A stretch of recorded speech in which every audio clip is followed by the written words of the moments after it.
Consider a single transformer model. It plays Atari. It stacks blocks with a robot arm. It captions photographs. It holds a conversation about philosophy. This isn't four separate models. It is one model, one set of weights, one architecture. This is Gato, built by DeepMind in 2022. But the question you should be asking is, how? How can a single neural network process a pixel grid, a waveform, a sentence, and a sequence of joint torques through the exact same computation? The answer is the subject of this entire episode. Every one of these modalities, text, images, audio, robot actions, can be reduced to a sequence of tokens. Discrete integers drawn from a finite vocabulary, arranged in order, fed one by one into a transformer. Once you achieve that reduction, the transformer doesn't care what the tokens originally represented. It just predicts the next one. This single insight, that tokenization is the universal interface between the analog world and deep learning, is what makes Omni models possible. In this episode, we will trace exactly how each modality was tokenized. We'll go deep into the algorithms, the trade-offs, and the clever hacks that made it work. Let's start where tokenization started, with text. Early NLP systems used the most intuitive approach possible, word-level tokenization. The is 1, cat is 2, sat is 3. You build a vocabulary of 50,000 words, and every word gets a clean integer ID. Simple. But natural language is effectively unbounded. New words appear constantly. Technical jargon, misspellings, code snippets. The word COVID-19 didn't exist in any vocabulary built before 2020. When the model encountered it, it mapped to an unknown token, a single symbol meaning I have no idea what this is. This is the out-of-vocabulary problem. The obvious fix is to go the other direction, character-level tokenization. With just 256 byte values, you can represent any string. No word is ever unknown. But this creates a new problem. Sequences become 4 to 5 times longer. The word tokenization goes from 1 token to 12 characters. Since self-attention has quadratic complexity, this is computationally devastating. Worse, individual characters carry almost no semantic information. The model has to learn from scratch that CAT means a feline. We needed a middle ground, a way to handle any string while keeping sequences short and meaningful. That middle ground is subword tokenization, and the algorithm that won is Byte-Pair Encoding. Byte-Pair Encoding, or BPE, began as a compression algorithm in 1994. Today, it powers GPT-4. Here is the mechanism. You start with a base vocabulary of all individual characters. Then you iterate. Step 1. Count every adjacent pair of tokens in your training corpus. Step 2. Find the most frequent pair. Step 3. Merge that pair into a single new token. Repeat. Let's look at a concrete example. Suppose your corpus contains low, lower, newest, and whitest. Your vocabulary starts as individual characters. The pair ES appears in both newest and whitest, making it the most frequent. Merge it into a new token ES. Recount. Now EST is most frequent. Merge into EST. Then LO becomes low. Then low W becomes low. Each merge turns common patterns into atomic tokens while keeping rare combinations splittable. At inference time, encoding is deterministic.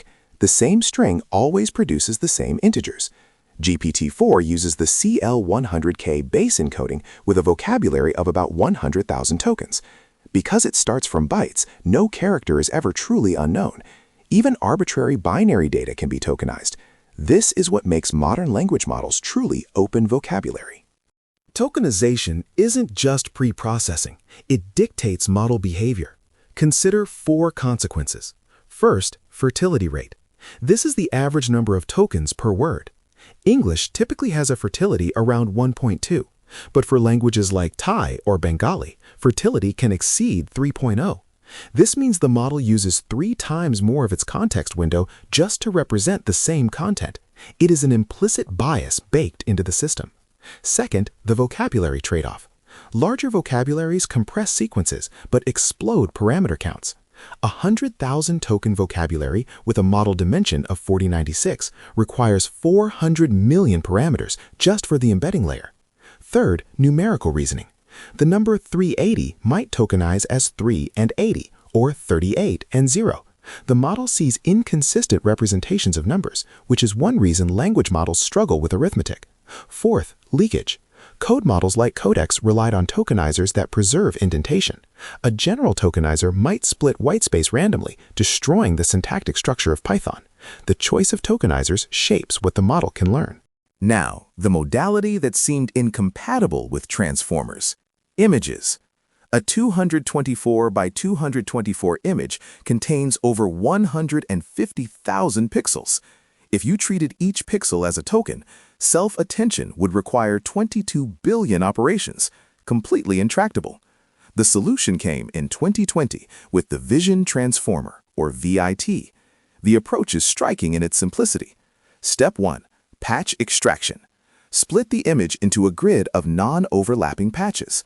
With a patch size of 16, a 224-pixel image yields a 14 by 14 grid, exactly 196 patches. Step 2. Linear projection.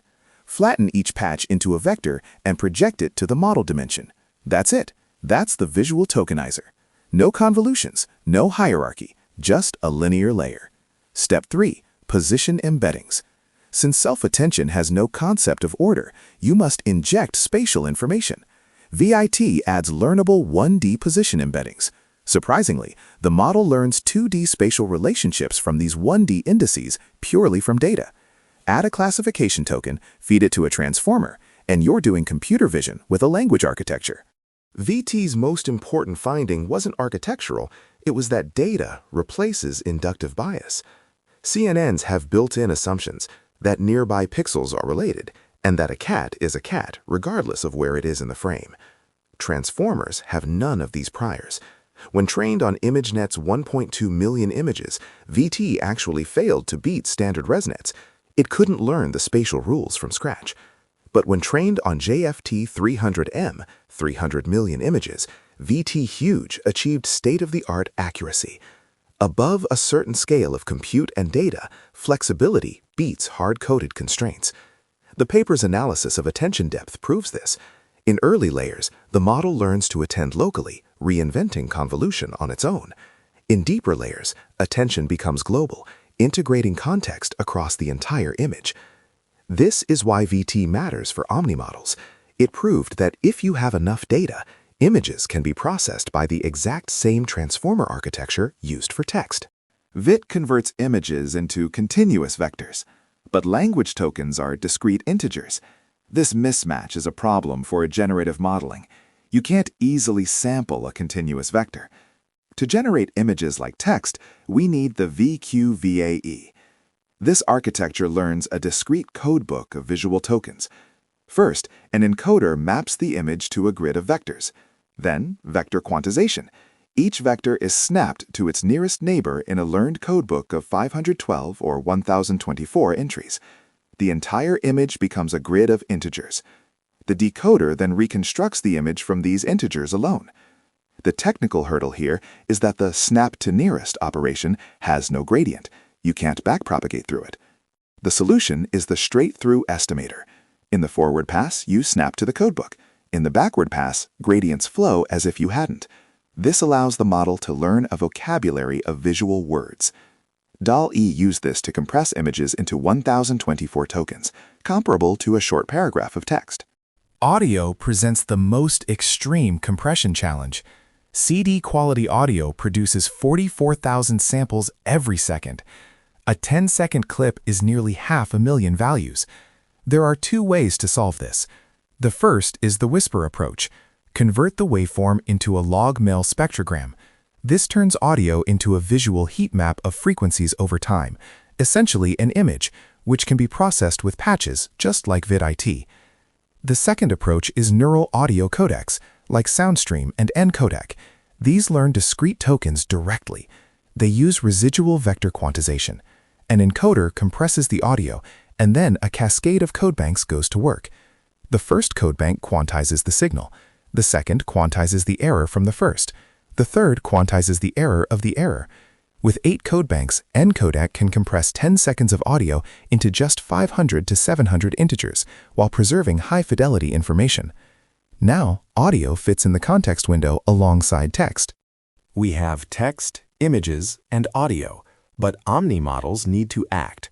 Robot actions are messy, continuous joint angles mixed with discrete button presses. Gato, published by DeepMind, solved this with a unified scheme. For text, it uses standard sentence piece. For images, patches.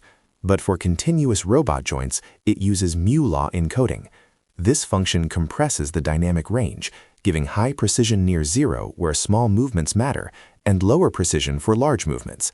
These values are then discretized into 1024 bins. A single training sequence looks like this: text instruction tokens, then a separator, then image patch tokens, then robot joint tokens. The model simply predicts the next integer. It was trained on 604 distinct tasks, from controlling a robot arm to playing Atari. On 450 of them, this single set of weights matched or exceeded specialist experts. Step back and look at the pattern. Text, BPE tokens. Images, VIT patches or VQ-VAE codes. Audio, spectrogram patches or encodec tokens. Actions, mu-law integers. Everything has been reduced to a sequence of tokens from a finite vocabulary. Once you do this, the architecture simplifies radically. You need one embedding layer, one transformer backbone, one training objective, predict the next token, and one decoding strategy. But the real magic is emergent. When text and image tokens sit in the same sequence, the model learns cross-modal attention naturally. It learns to attend from the word cat to the image patch of a cat without being explicitly taught that they are related. This unified interface allows different modalities to talk to each other through the language of attention. This unification isn't just convenient, it is a scaling superpower. When all modalities share a token interface, they contribute to a shared representation. Text provides semantic structure. Images provide grounding in reality. Actions provide causal understanding, knowing what happens when you push an object. A model trained on all of these develops a richer internal world than a model trained on any single one. They reinforce each other. Gato's scaling curves showed this clearly. Performance improved smoothly across all tasks as model size increased. Tokenization is not just a data format.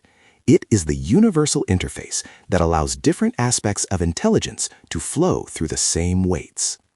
We have established the foundation. Every modality can be tokenized. The analog world has been bridged to the discrete transformer. But a natural question follows. Now that we can tokenize everything, how big does the model need to be? How much data is enough? And how do we balance the two? The answers are not guesses. They are defined by mathematical scaling laws. In Episode 2, we will explore the chinchilla scaling laws. These equations reveal that the path to better models isn't about architectural cleverness, it's about predictable investment in scale. The tokens are ready. Next time, we calculate exactly how many we need. This is Omni Models, Episode 2, Scaling Laws.